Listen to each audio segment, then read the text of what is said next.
everyone. Today we're going to be talking about the war between Israel and Judah.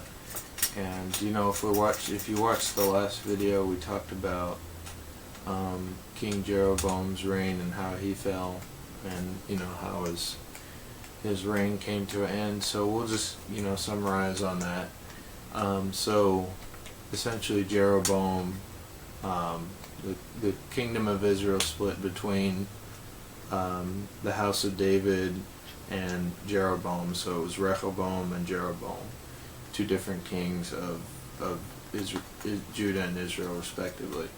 So basically, Jeroboam set up two golden calves. He made the people of Israel worship that instead of God, and things started going relatively not well. So throughout the reign of Jeroboam and Rehoboam, there's a disposition between the country of what used to be Israel as a whole nation, and they just they had wars between each other, the two houses at wars. And when Rehoboam passed away, his son Abijah took the reign of Judah. And so basically in that time, it kind of escalated even more to a full-out war between Israel and Judah. So what happened is Abijah comes over to Israel, and the armies are in array, things are escalating there, and he's going over warning Jeroboam and Israel as a nation, come back to the house of David. Because if you read the Bible, you'll find that the two nations used to be one nation under David that God had set up. And so what happened is, he comes over, he tells them, he gives them a warning, to come back to the house of David as it used to be. And Jeroboam, spitefully, behind the scenes ordered an ambushment from behind. So they started moving forces behind, and they ambushed them. And at that point, the Judah, calls out to the Lord and for help, and here comes the beginning of the war. And it didn't end well for Jeroboam, because the earliest fights they lost, and eventually he died himself. So that basically, what that tells you is, doing false god worship, all that stuff, it doesn't end well at the end. It will always leave you with failure and not success. And so that kind of parallels with what happened during the Civil War in the United States, when the South had slavery, the North they wanted to have no more slavery, they wanted to have emancipation. And so what that set up is, the South was obviously on the wrong side of history. Slavery was obviously wrong. It was always wrong from the beginning.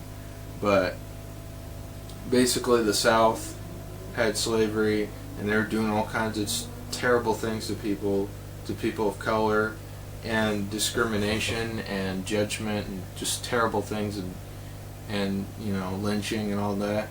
I'm not saying everybody in the South did that. Actually, if you look at history, most of the people in the United States didn't even participate in those kinds of things, but a lot of people did, and it was not a safe time for people of color. But you can see how there's a parallel, the North and the South, and eventually it led into a war, because it was just escalation. And it's important, especially these days, that you don't have two halves of a nation. You don't have one side that's this and one side that's that. You don't want to have it to where once you go down a virtual Mason-Dixon line, that it's a completely different place. And that's what happened to Israel, and that's why there was a war between the two countries. And that's what happened in America, and that's why there was a war between the Confederacy and the federal government and the Union. And that always goes, if you're ever a person of power, you always want to lead by example, and not lead people astray, because obviously what Jeroboam did, he set up false gods, and and made the people, lose faith in the Lord. And that set up disposition and sin. And that's kind of similar to what happened in the Civil War, where the South was doing, I don't know if you can say the South, if Jefferson Davis was leading by example by doing what he did, by allowing all that stuff to happen. And it's been happening for a while, but slavery was a terrible terror. It was just bad. And, I just, it's a different time now, obviously, but I'm just saying those were terrible days. And there's a reason why that Civil War happened, because there was one side of the nation that was doing terrible things, and there's a reason why it ended up to where they lost, and there's a reason why Jeroboam lost. So I'm just trying to give you the parallel and why we're talking about it.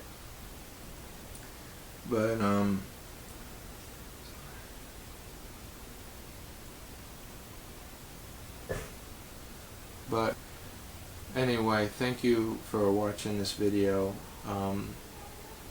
Again, it's very important to read the Bible. I know a lot of people, they don't want to read and stuff, but you can learn a lot of lessons from just reading. I'm giving you a summary. This is just like a 6-minute summary. When you read and you actually see the words and read, and you get more information, you get more emotion, and you start to understand, why these things are in there. And, I'm just saying, all it takes is, a generation of just atheism, and then we're back to square one, because, slavery, they try, a lot of people like to say that somehow slavery is tied with, I don't know, the South in general. That's not true. There were a lot of people in the South that did not like slavery, and unfortunately not everybody jumped on that bandwagon. We had what we had, but I'm just saying, you can't let stupidity overtake the nation, and atheism is that kind of part of that too, because it starts out with, alright, we're going to eradicate religion and all that, we're going to eradicate the Bible, we're going to do everything by government. And what the problem is with that is, then you remove all morals, because the morals that you got from reading the Bible and believing in God. And then once you do that and you remove the morals, then you get everything else again. You get the slavery again, you get genocides, you get, all kinds of stuff. And you have to understand why it's so important to read the Bible, because, we're going to it. I'll just give you an example. The People's Republic of China, they've got 3 million Muslims in internment camps in China. Is that acceptable? Is that moral?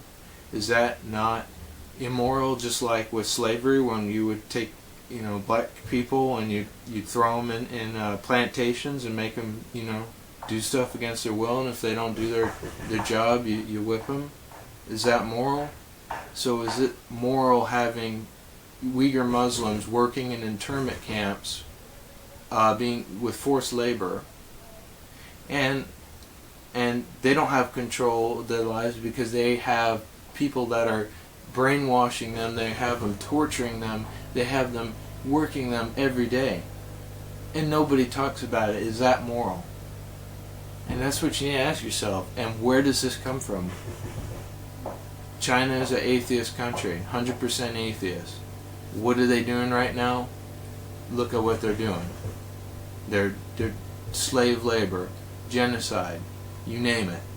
And they're controlling their people too with this credit system. They're watching everybody, and if anybody says anything against the government, well, they're not going to be able to get a job, they're not going to be able to get a house, they're not going to be able to make money. It's unfair and it's unconscionable. And that's what the problem is with time now, because we're moving towards, people, they don't even read a lot of kids don't read the Bible like they used to. A lot of Americans don't. I don't go to church, but I'm just saying in a general,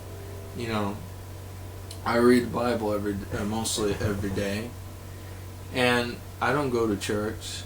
I still believe, but I'm just saying that we're going to a time where a lot of people just don't go to church, and they don't read, and that's what the problem is.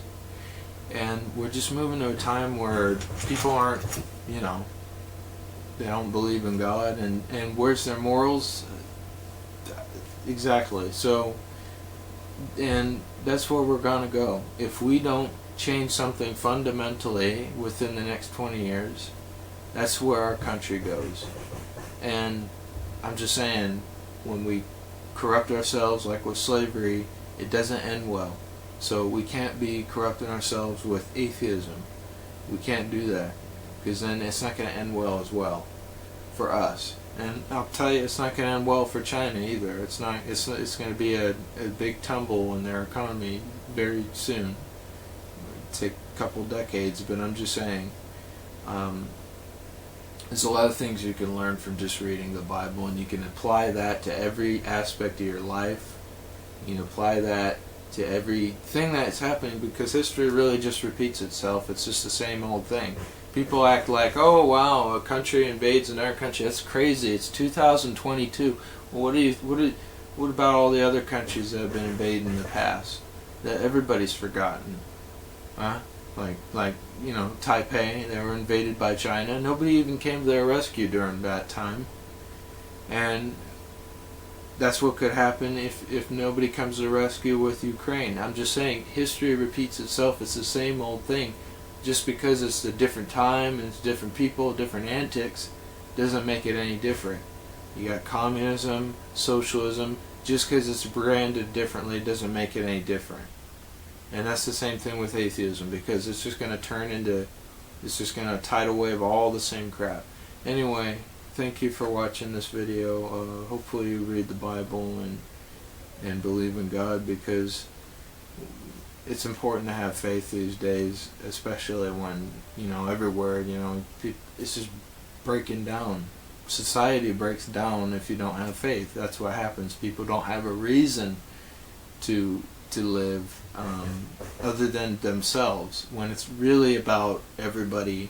I mean, it's asked not what the government can do for you, but what you can do for your government. But it's actually country, but you know what I mean.